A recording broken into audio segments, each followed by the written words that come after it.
Good morning, everyone. Welcome to this next section of our analytical chemistry class on molecular spectroscopy. This time we're going to be tackling UV-vis spectroscopy. Now, we have encountered this before a little bit briefly, where we talked about absorption type measurements, and we learned a little bit about the Beer-Lambert law. But that was very brief, and we're going to go into more detail here, where we're going to talk about some of the processes involved, just what's going on, as well as that we're going to talk about some of the samples which can be measured. We sort of touched on that briefly before, but we're going to go into it in considerable more detail. And then we're also going to talk about some of the applications of UV-vis absorption spectroscopy and how that can be utilized in a workplace setting for different analytical purposes, and also looking at the components of the instrument itself and how that helps us to do our job. So in summary, I guess, or in revision, molecular absorption spectroscopy gives us the results from the absorbance or transmittance of a solution in a transparent cell having a path length B. And so where do we do it? It's actually really a broad sort of technique or phenomena that is used in a lot of analytical measurements and instrumental measurements. So where do we use it? We use it in UV-vis spectroscopy, we use it in IR spectroscopy, Raman, HPLC detectors, and so on. Now, the reason why it's used in all of these is because it makes use of a particular phenomena in all of these, in all of these types of spectroscopy. It makes use of the fact that we have molecules here, so that there are going to be some form of bonds within our analyte.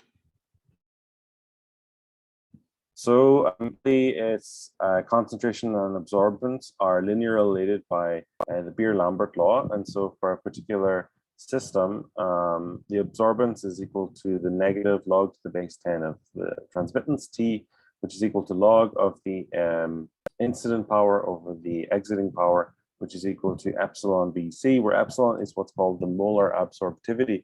So this is a constant which is particular to a specific analyte. So there's a different epsilon for each analyte. B is going to be our path length, and C is just our concentration as usual. So that's the concentration of our analyte, the species which is absorbing. So you can see here down in the right-hand corner a little sort of schematic of a cuvette which contains our sample. So our sample are these little red ovals, and we have our incident beam coming in here with its incident power, Pi, and then it is passing through the beam and it is interacting with some of these analyte molecules.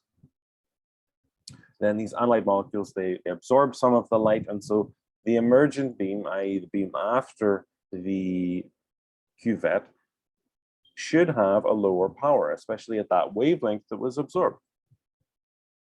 And so that is, these are the input values for our log P over P0 over P.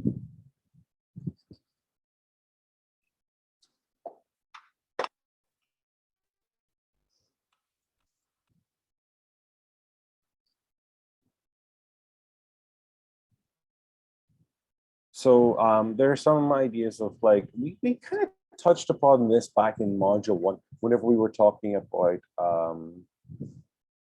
calibration curves and so on, like the linear parts of the calibration curve, the non-linear parts, the parts which we had an instrument response during, and so on. But why, for example, might this not be ideal in, or not be true in practice? We'll find out as we go along. So the measurement of absorption and transmission. So it's a lot more complicated than just passing the light through our cuvette. There are different phenomena which take place at the same time. So ideally, the beam that is passing through is only attenuated, i.e. it's only reduced in power by this sample, but practically the beam is also attenuated by reflection at the interface and scattering in solution. So what happens is the beam gets kind of diverted around the cuvette, and it doesn't actually pass through. So only the light which passes through in the beam can actually be measured, because whenever we're looking at this inside of a spectrometer, we do it all in a sort of unidirectional path. So that means that any light which deviates from that path is not going to be measured. So those scattering losses, that's something that is lost. And we also have reflection losses. So it's passing through a glass cuvette or a quartz cuvette or a plastic cuvette, whatever it happens to be. There is a certain degree of reflection from the cuvette back towards the look, or back towards the direction that it came from. So the reflection losses here are going back in the opposite direction to the incident beam. And the incident beam comes in at 90 degrees to the interface, this wall of the glass cuvette. And then any reflection here is hopefully minimized by that. But there's always going to be a certain degree of light which is reflected. And we saw that before in module 2 whenever we were talking about waves. So our incident beam is a form of electromagnetic radiation. It is a wave. So it is subject to all of those properties that waves have and the phenomena which can occur to them, such as reflection, such as refraction, such as scattering. So to overcome this, the solution with and without gamma light are compared. So what does that mean? Basically, it just means we're running the blank somehow. So the absorbance here is equal to log of the P power of the solvent over the power of the solution, which is approximately equal to P0 over P. And then the same can be done with the transmittance, which is just the P over solution over P of solvent, which is again approximately equal to P over P0. Now, Beer's law does apply to these situations where A total, so the total absorbance for the system, that can be for multiple absorbing species at the same wavelength, they're additive. So say we have 3 different absorbing species at the same wavelength. Their strength of absorbance is added to each other. So say one has absorbance of 20%, one has absorbance of 10%, so that's 20 plus 10 is 30%, and then the last one has an absorbance of 30%. We would get a reading of our, well, actually that's transmittance, of our transmittance of being 40% because 60% was absorbed. So it's additive, it's not multiplicative.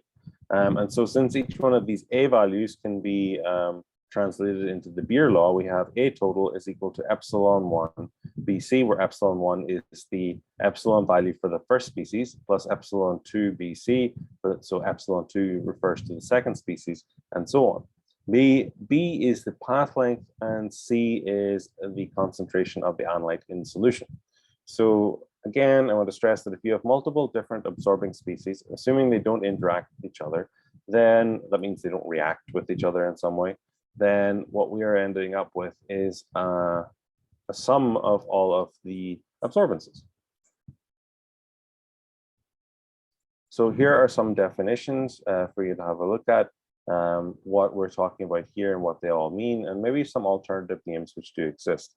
So these techniques have been around for a long, long time, which means that initially there's no sort of standardized way of talking about these things, and that's why there are alternative names and symbols. They're all, well, if they're in the same line, they're referring to the same thing, but then it just depends on the particular discipline that is talking about the thing or not. So like, for example, in going between chemistry and physics and biology, you can have different terms for the same thing. Even amongst different disciplines of chemistry and physics, you can have different terms for the same thing. So the incident radiant power, it's the radiant power in watts incident on the sample. What does that mean? It means it's the initial power of the electromagnetic radiation as it comes from the light source and then hits the sample. That's incident. Intensity is also, incident intensity is also another name for that. Transmitted radiant power, that's after it's interacted with the sample. Then absorbance, we also have optical density, extinction. So optical density is used a lot by people involved with the manufacture of these equipment, these instruments. Usually, like as analytical or instrumental chemists, we just call this absorbance. But be aware that sometimes it's also called optical density, and sometimes it's also called the extinction. Especially in older literature, you get these terms. But don't be too concerned, it's just absorbance. Transmittance then, sometimes known as transmission. Path length of the sample can be given many different letters, B, L, D. Concentration, thankfully, is only ever given C. Absorptivity is given A, but usually the molar absorptivity is used. It's also commonly known as the molar extinction coefficient. Now, this is something which is commonly used, molar extinction coefficient. It's not always molar absorptivity. It usually is, but there's a lot of instances where it's not.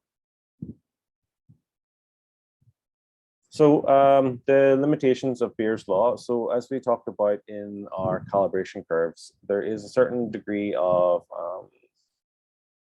limitations to Beer's law. Especially whenever we're making our calibration curve. Remember, there was the limit of detection, the limit of quantitation. Those were the lower end of this. So down at the bottom here, where concentration is very small, absorbance is very small. But as we went up, we saw that eventually at some point we had some sort of deviation from the ideal straight line, and that was caused by many different potential interferences. It could have been instrumental, it could have been most likely chemical interactions.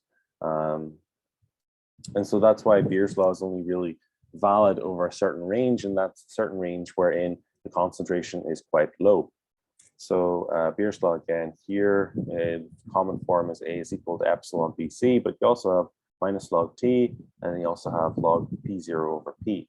So ideally, the calibration curve should be linear. So that would be Y is equal to mx plus D, mx plus C, whatever you prefer, where D or C is just the y-intercept.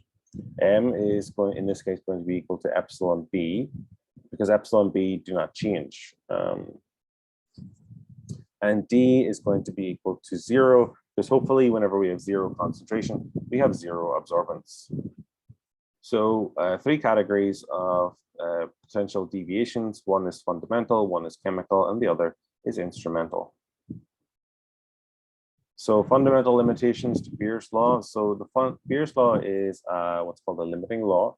It's only accurate at low analyte solution concentrations. So if we start to reach very high concentrations, such as greater than 0.01 molar, this can cause an increase in solute-solute interactions, which affects the charge distribution, which alters the solute's ability to absorb at a given wavelength. So therefore it changes epsilon. We'll see why this is an important factor later on. But basically, whenever we're going through these absorption measurements that we learned about before, we saw that there was an absorbance of energy, and that energy was causing an internal excitation. So we were going from the ground state up to the first excited state inside of our particular molecule.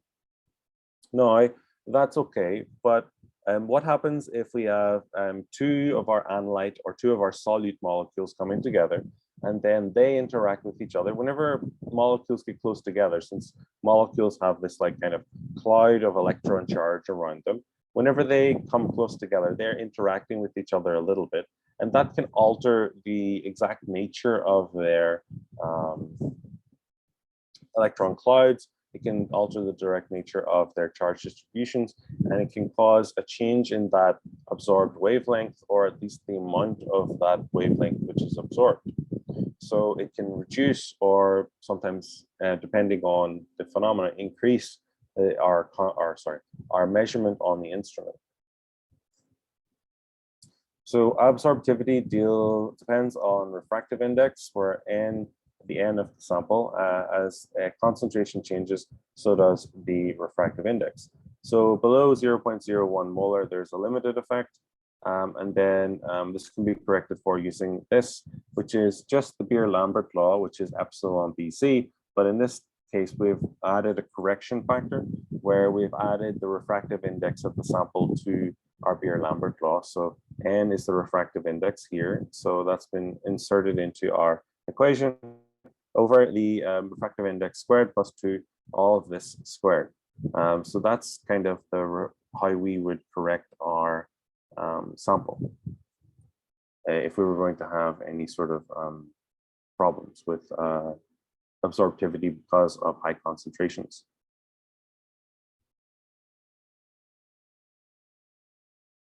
Chemical limitations then. So this is also talking about Beer's law, where we have problems because some chemical thing is happening during our reaction. So if, for example, an analyte dissociates or reacts to produce a product with a different absorption spectrum, we might have a chemical change happening. So for example, weak acid-base dissociation, so HA dissociating give H plus A minus. So this is going back to your previous classes where you studied equilibria.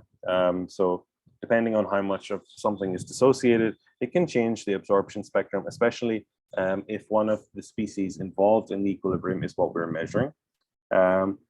So if both HA and A minus being the conjugate base of the acid, absorb at the same wavelength, Beer's law becomes this, where we have, again, the sum of the two individual species which are in solution. Remember, the Beer's law is an additive law, so every species which can absorb will be measured and is added to the sum total.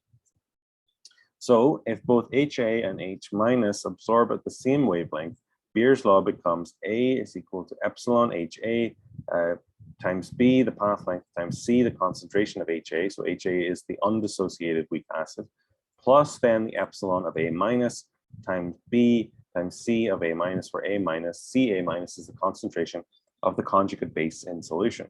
And this is the reason why we have to add these together, is because both of them are absorbing. So both of them are going to contribute to the overall sort of absorbance of this analyte at this particular wavelength.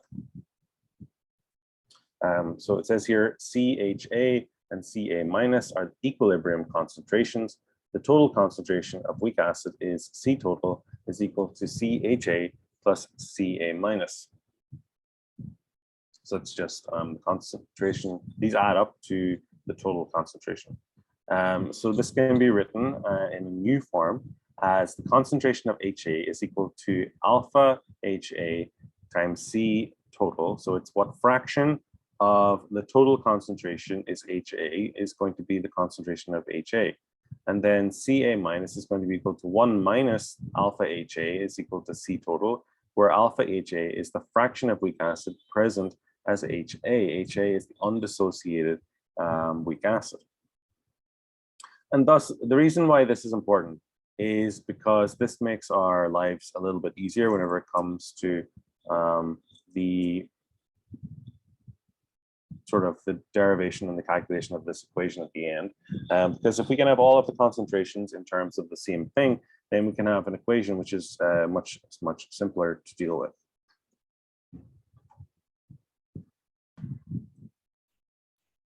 So Beer's law then becomes A is equal to this term here, which is going to be the description of the individual absorptivities of our species and also the concentrations of the different species, but this time in terms of their the alpha concentration. So basically just in terms of the mole fraction of HA in our solution.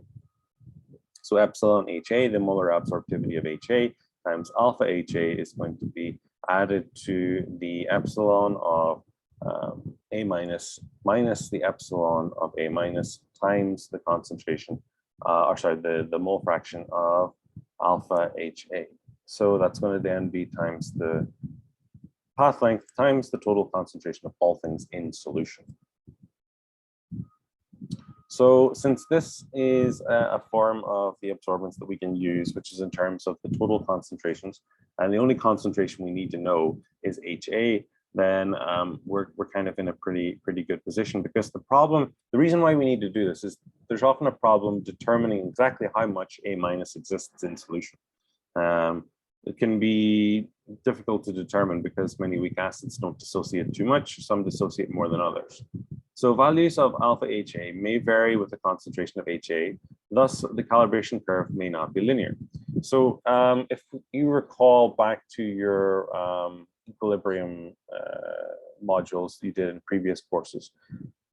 You may have seen that for weak acids and bases, as the concentration of them decreases, actually the amount they dissociate increases.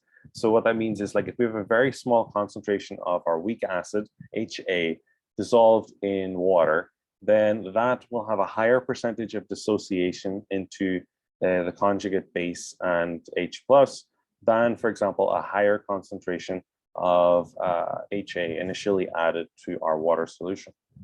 It's rather counterintuitive, but it's how it actually works out in reality. And so this means that there can be a variation in the concentration of HA, and thus the calibration curve may not be linear. So for example, at low concentrations, we may have more of A minus present. And since A minus can also absorb, it may absorb more than HA. And so there may be this non-linearity. However, this is not always like a sum zero problem. And sometimes the calibration will still be linear. So calibration will be linear if at the chosen wavelength, epsilon HA and epsilon A minus are giving A is equal to EBC tot, where the epsilon values are going to be the same. Or alpha HA remains constant. We can use a buffer in this case. Will we talk about buffers? I'm not sure. Later on. So a buffer was maybe talked about to you in previous courses about acids and bases. So really, like, okay, so whenever we're doing these measurements, these UV-vis measurements, it's not always that we need to get the entire spectrum. Sometimes just one single wavelength will be enough. Usually that's the case in analytical measurements. We just measure the response at one wavelength because hopefully at that wavelength, we know the molar absorptivities of all of the species.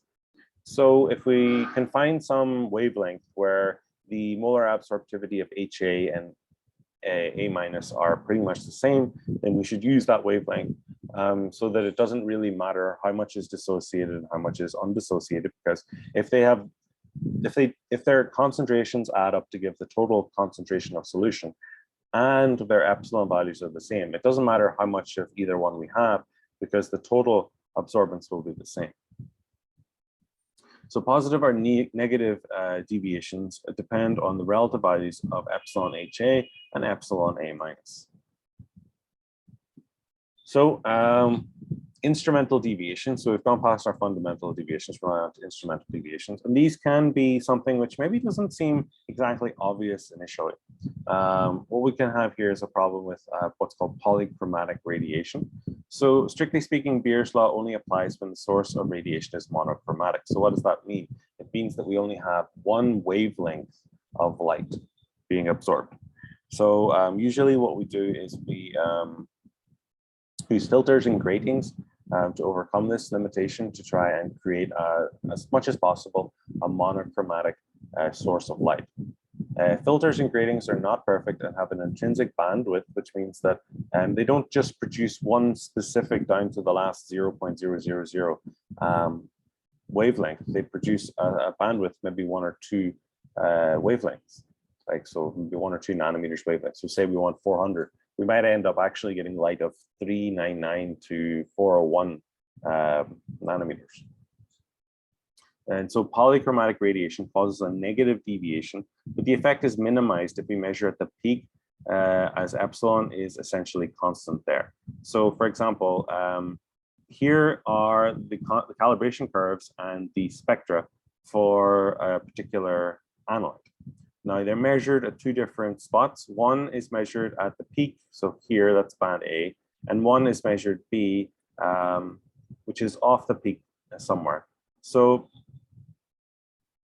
this is higher energy. Okay, so this is measured at the off-peak position, and so measuring off the peak means that epsilon values can change because you can see here that the slope of the curve changes.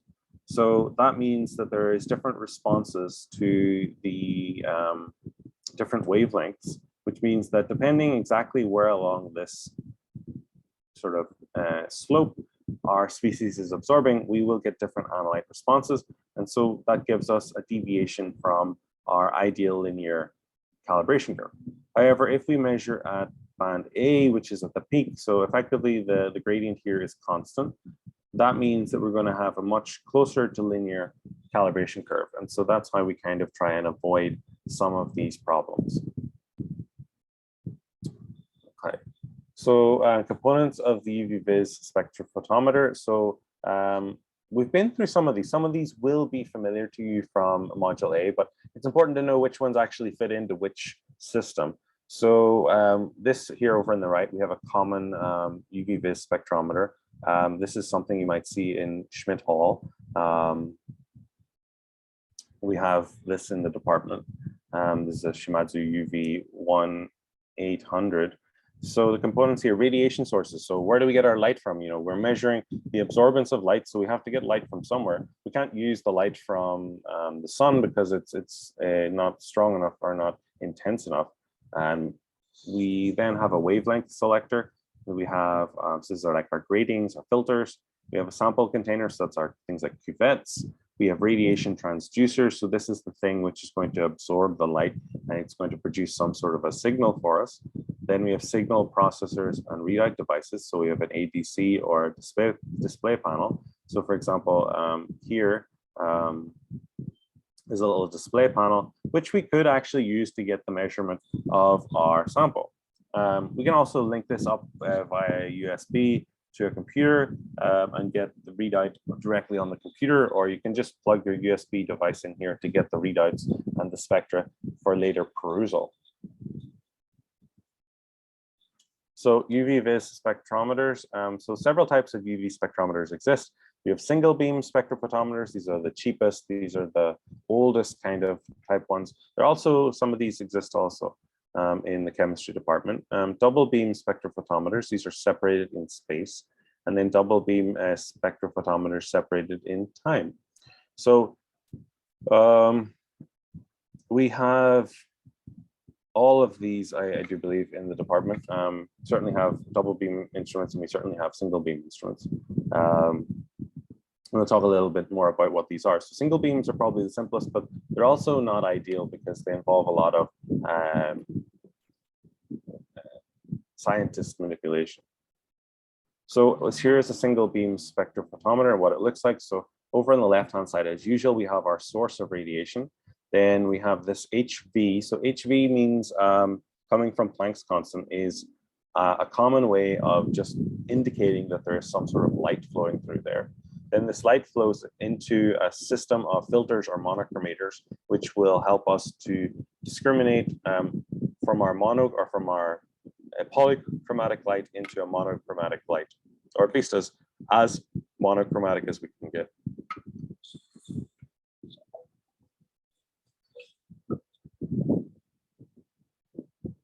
Then we have a shutter, which can cut the light in some way. It just sort of blocks everything off. So we close the shutter usually whenever we want to open the instrument and we want to change our sample or do something like that, just to protect ourselves. Because remember, if this is UV-vis spectroscopy, there is some UV light present. And so we just kind of want to protect ourselves from that. Then we have our reference cell here, which is going to be our blank. And then we have obviously our incident power, and then we have our power after absorbance. And then we have some sort of photo detector, whether it be like a photodiode, whether it be a PMT, whether it be a CID, whatever it happens to be. It's probably not a CID in this. Then that passes through to some sort of amplifier. This is just an electronic circuit amplifier, so that then it can be passed to the readout. Now, this amplifier has a linear response to whatever response the photo detector has, so doesn't worry. We don't need to worry too much about any deviations here. And then we have a sample cell which is in parallel to this. And so what we do is we have like some sort of shunting device where these cells can be moved up and down. So we can move this up so that the reference cell moves out of the beam path and the sample cell moves in. So the general flow of this is that we go from light source to filter monochromator to sample to detector to the readout. So light source here, filter monochromator here, going through the sample of some sort, then we're detecting the light which is left after absorbance, and then we go to our readout here. And so these are the simplest of designs, and they can range from around about $1,000 US to $8,000 US. on average. I mean, you get one secondhand for less than that probably, but buying them new, depending on the manufacturer, depending on what they're capable of doing, you can get them. I mean, as instruments go, these are relatively affordable. So only one sample holder where both sample and reference can be alternately interposed. So we have a double beam spectrophotometer then. So we have the source here. Again, we have light. So these are separated in space. And so what we have is a filter monochromator. Then we have a way of splitting the beam here. Then we parallelize the split beam, and then we reflect it around. So this process here is the beam splitter.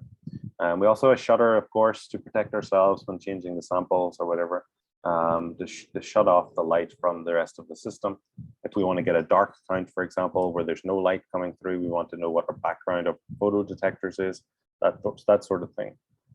So this light then passes through at the same time. The reference cell and the sample cell are just in different positions, but the light that they receive should hopefully be the same from the light source and the filter monochromator setup. Then this passes through the reference cells. We get like our light, which is P0 in this case, over P, which is the sample. And then we have two photodetectors, photodetector 1 and photodetector 2. And then there's a difference amplifier, which is part of the electrical circuit, which will then help to determine the difference between these and then give us the readout, which is hopefully just our sample. So this offers the advantage of ability to compensate for most short-term fluctuations in radiant output, as well as drift in the transducer and amplifier. So what does that mean? So it means that because both the reference cell and the sample cell are getting light of the same intensity, if there's any sort of weird fluctuation whereby the lamp that produces the light initially somehow flickers or something like that, it doesn't really mess up our measurement too much, because we are treating both of the samples, the sample cell and the reference cell, with the same light. So that basically means that there's going to be a limited effect from those sorts of fluctuations. Then one beam passes through the reference cell, another beam passes through the sample to their respective phototransducers, which are going to absorb the light in some way, have electrons either released or excited within photodetector, which is going to produce an electrical current, which is what we're actually going to measure. Okay, so a double beam spectrophotometer. So this is separated in time. And so this one has some significant advantages over the other two, in the sense that this one only uses the same photodetector. And so this is a really powerful thing, because it means that we reduce the effect of having different transducers which have slightly different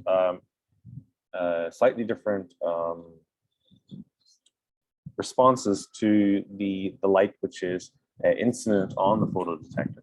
And then it also kind of helps in the sense that if we have a large enough photodetector, there's maybe the possibility that we don't actually need to buy a second photodetector. And so that reduces the costs inherent in some of these materials, because how we do this is using this chopper. So this will sort of like come through, and so some of it has, okay, so here is the sort of side view where we're looking at the flat face. So there are parts of it which are mirrored, and there are parts of it which are transparent. So the reason why we have the mirror is, so this rotates around. It's a sector mirror. So after our light source and filter or monochromator setup, which is pretty standard to all of the things that we've talked about so far, it passes through and it comes to this point. So if the beam of light is incident on the transparent part, it will pass through here and go to the sample. If, however, it hits the mirror part, it will go through here to our reference cell. And so it will alternate, since the size of each one of these segments is identical. We end up with an equal amount of light going to the sample cell and the reference cell. So initially it goes like, for example, sample 2 seconds, then it goes reference 2 seconds, sample 2 seconds, reference 2 seconds, and so on. And then we get obviously our power after, our transmitted power after it is passed through our sample cells. And then all of this light is going to be passed to the photodetector. We have a grid mirror. So A grid mirror, it means that it is reflective on one side, and then the other side it is transparent, so it will pass through. So this light will be reflected and this light will pass through. Both of them are incident on the photodetector, but again, it goes sample 2 seconds, reference 2 seconds, sample 2 seconds, reference 2 seconds, something like that. You can program the mirror on how fast it will rotate. So you can have it faster, you can have it slower, whatever you prefer. And then this obviously passes through an amplifier, and then the readout is obtained. So the beam passing through the solvent is attenuated, so it is reduced. It has reduced signal output until its intensity matches the beam passing through the sample. And so we also have multi-channel instruments where we can use polychromatic light. So here we have our light source, our lamp, our polychromatic light source, and we disperse the light. So no monochrometers, disperses transmitted light and measure all wavelengths at once. No scanning required, but quite expensive. Resolution may be limited.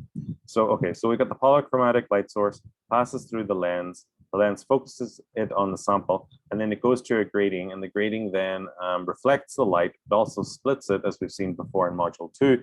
And then this creates an array of light on the photodiode array here. And so we can measure multiple wavelengths at the same time. And so there's no scanning required. So we don't need to like change the position of our mirrors. There's no need to change the position of our monochromators and so on. However, this kind of a setup can be quite expensive because we need a large photodiode array. And these typically are a very expensive part of the instrument, the photodetectors, which is why the separated in time one is quite nice, because it reduces the amount of photodetectors that we need. And so that also helps to reduce the costs.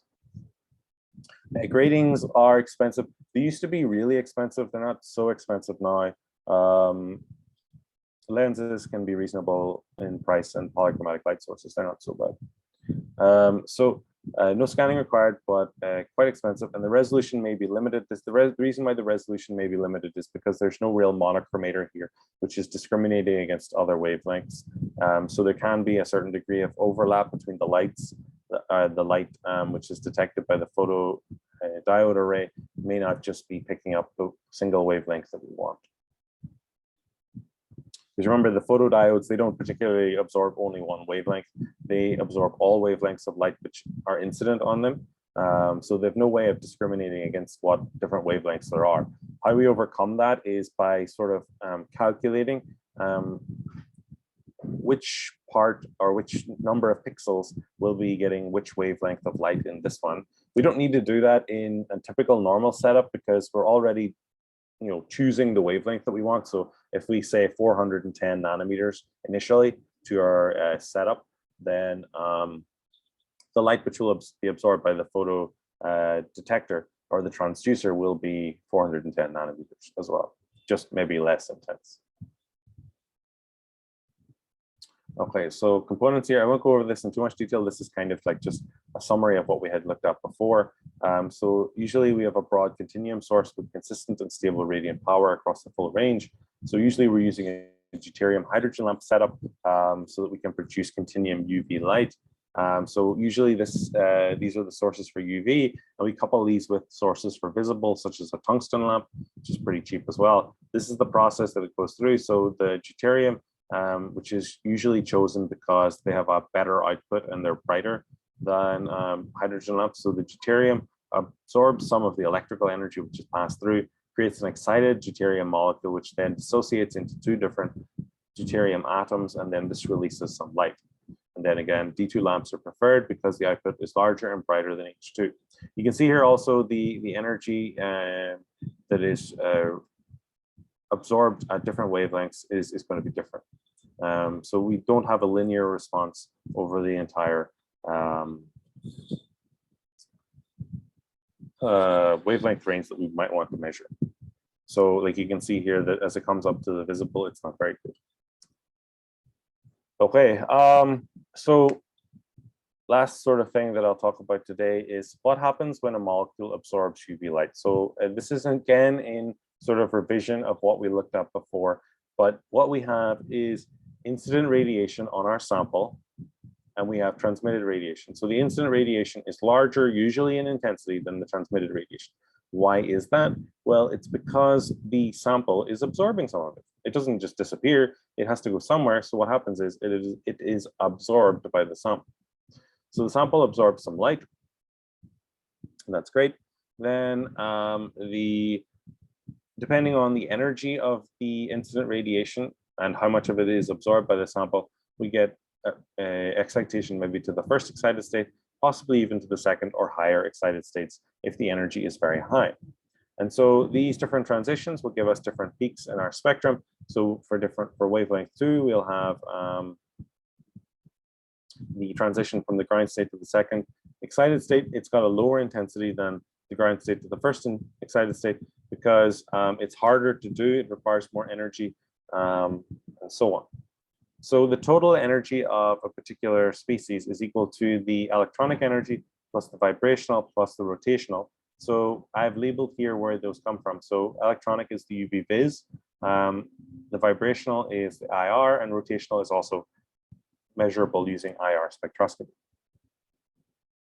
But these are also present even in UV-vis. It's just hard to measure them, and they do contribute. So, but these also affect the energy, the electronic energy, since molecules can have varying rotational and vibrational energies, which results in broad bands in the UV-vis spectroscopy.